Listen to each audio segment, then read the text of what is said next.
আমরা পেঁয়াজ দেখতে পাচ্ছি, এখানে পেঁয়াজ তোলা চলতেছে। আমাদের বিয়ে ভাইও অনেক পেঁয়াজ তুলে, বিয়ে ভাই শান্তিপুরে এই রাজশাহী বাগমারা থানা আছে, ওখানে গ্রামের পুরো পাতাটাই মানে পেঁয়াজ তুলে শেষ করে দিছে।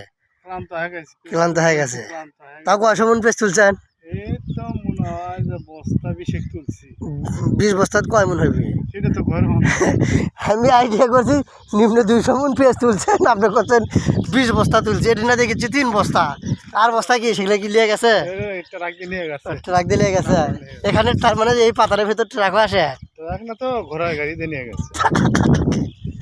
তো এখানে সবগুলো ভিতর ফাঁকা করা হচ্ছে নাকি? এগুলো সব তুলছেন। আচ্ছা, এখন আমরা এই রাজশাহীর আরেক ভাইয়ের থেকে একটু জানেন, এরপর রেজাল্ট ভাইয়ের থেকে এই পেঁয়াজ তোলার পরে এখানে এখন কি করা হবে? রেজাল্ট ভাই একটু কথা বলবেন। ভাই এই জায়গাতে আমরা হলো সুন্দর করে হলো ও ভাই দেখেন হাসিতে ওষুধ দেবো, দেওয়ার পরে এই জায়গাতে আমরা পাট বুনবো। তাই এটা না পানি আসে আমার জানা মতো? পানি আসলে তো সমস্যা কি, পানির ভিতরে আমরা পাট কাটে পানিতে জাগ দেবো, জাগ দেওয়ার পরে ধুয়ে বিক্রি করবো। মানে আসা পর্যন্ত তো আপনার এখন আপনারা মানে ধরেন যে খেতে এই পেঁয়াজটা আগে উঠায় নিয়ে গেছে, এই জায়গাতে আপনার পাট বুনছে। আপনারাও আর কি যেগুলো মানে ফাঁকা আছে এই সপ্তাহের মধ্যে সম্ভাবিত ক্লিয়ার করে? 1 সপ্তাহ 15 দিন লাগবে। যেরকম আমার পেঁয়াজ কিছু পেঁয়াজ আর একটা সেচ খাবে, তাহলে সেচ খেলে আরো মোটামুটি 1 সপ্তাহ লাগবে উঠাতে। আর ওই জায়গাতে আমি ঘাসটা নষ্ট করার জন্য পচানি দিয়ে ব্যবহার করব। আমরা হলো হাল বাবো না, পচানি ব্যবহার করব। পচানি ব্যবহার করলে আরো মোটামুটি 1 সপ্তাহ লাগবে। তাহলে আপনার মোটামুটি 15 আর দিন। এরপরে তো মানে পাটি বুনবেন, তারপরে তার কিচ্ছু না। পাটের পর আবার কি বুনবেন? আবার পেঁয়াজ থেকে শুরু? এখানে ধানের আবাদ হয় না এখানে?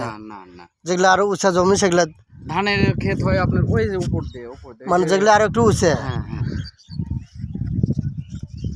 তো এ জায়গা পাট বোনা হবে, পাটও বড় হবে, পানিও আসবে। মানে পানির ভিতর নামে কিন্তু পাটগুলো কাটতে হবে। আমি যতটুকু দেখেছি এর আগেবার, এই ভিউগুলো একটু দোপা তো এই জন্য পানি উঠে আর কি।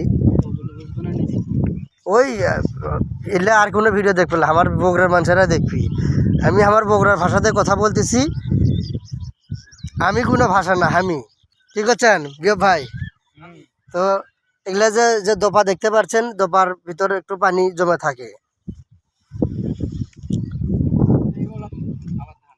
এই যে আমরা যেগুলোতে হাঁটতেছি এগুলো মনে করেন যে ধান হবে।